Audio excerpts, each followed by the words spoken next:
Imagine stepping onto a plane for what should be a routine journey, only to vanish into thin air.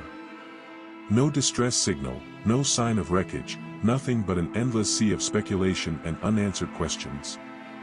This is the haunting enigma of Malaysia Airlines Flight MH370, a modern aviation mystery that has defied explanation for over a decade. What really happened to Flight MH370? On the night of March 8, 2014, Malaysia Airlines Flight MH370 lifted off from Kuala Lumpur International Airport, bound for Beijing. 239 souls were aboard, expecting nothing more than a quiet flight across the sky. But somewhere over the South China Sea, in the dark silence of the early morning, something went terribly wrong. Less than an hour after takeoff, the aircraft disappeared from radar. It did not crash, not immediately. Instead, it took a strange, deliberate turn, veering off course, flying westward, then southward, into the abyss of the Indian Ocean.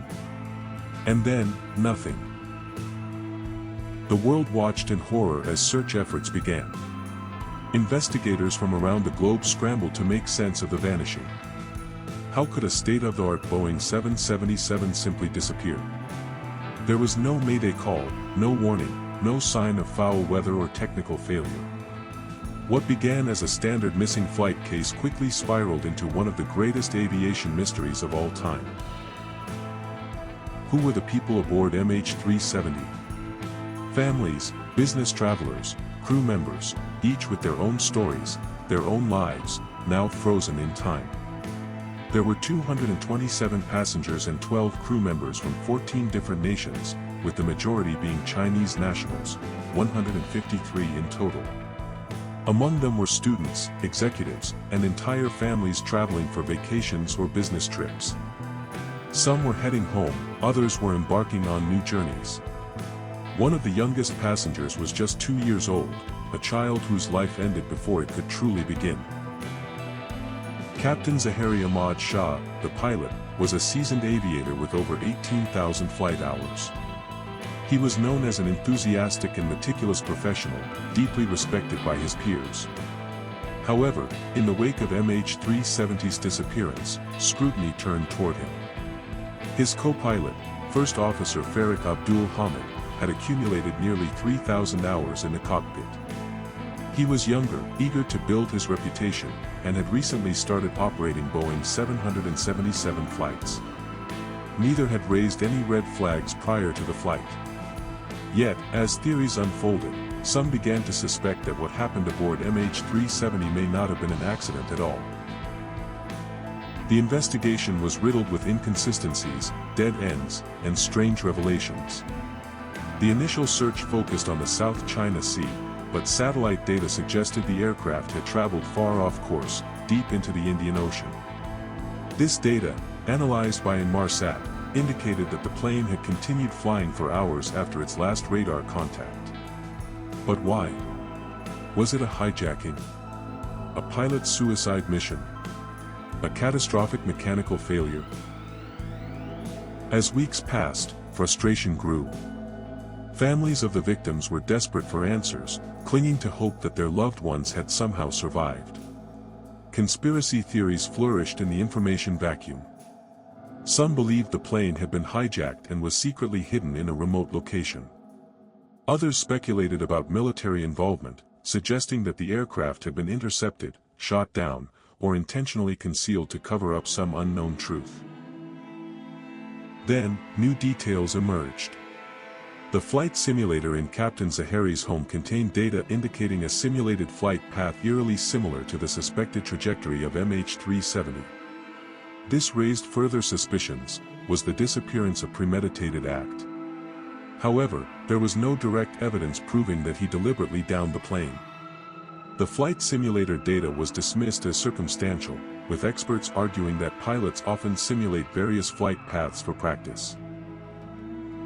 Debris began to wash ashore years later.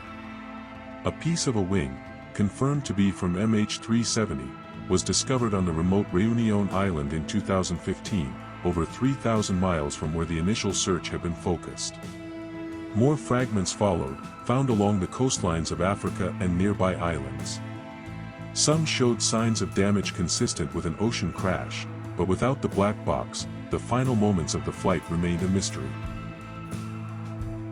The search expanded, covering vast stretches of the Indian Ocean, yet the main wreckage was never found.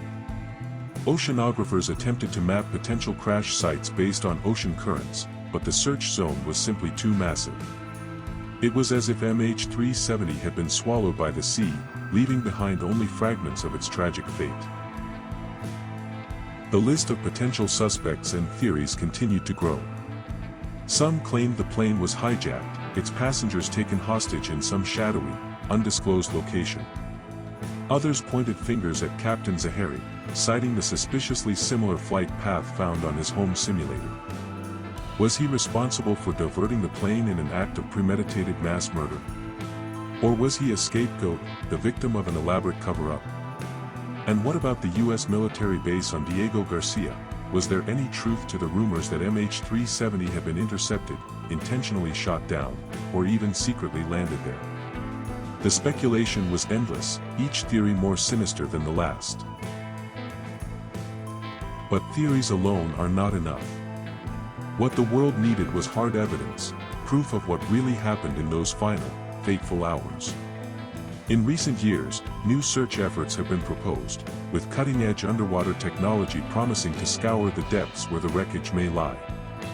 Ocean Infinity, a marine robotics company, has vowed to resume the hunt, offering hope to the families who have spent more than a decade waiting for answers. Yet, despite all the searches, all the theories, all the desperate pleas for closure, the truth remains out of reach. What happened to Flight MH370? Was it an accident? A conspiracy? A ghost plane wandering the skies until it finally met its end in the cold, dark waters of the Indian Ocean? The answers remain locked away, somewhere beneath the waves, or perhaps, somewhere in the shadows, waiting to be uncovered. And now, I turn to you. What do you believe happened to Malaysia Airlines Flight MH370? Do you think the truth will ever be found, or will this mystery remain forever unsolved? Let me know your thoughts in the comments. If you found this story compelling, make sure to like, share, and subscribe for more deep dives into the world's most chilling unsolved cases. Until next time, stay curious, stay vigilant, and never stop searching for the truth.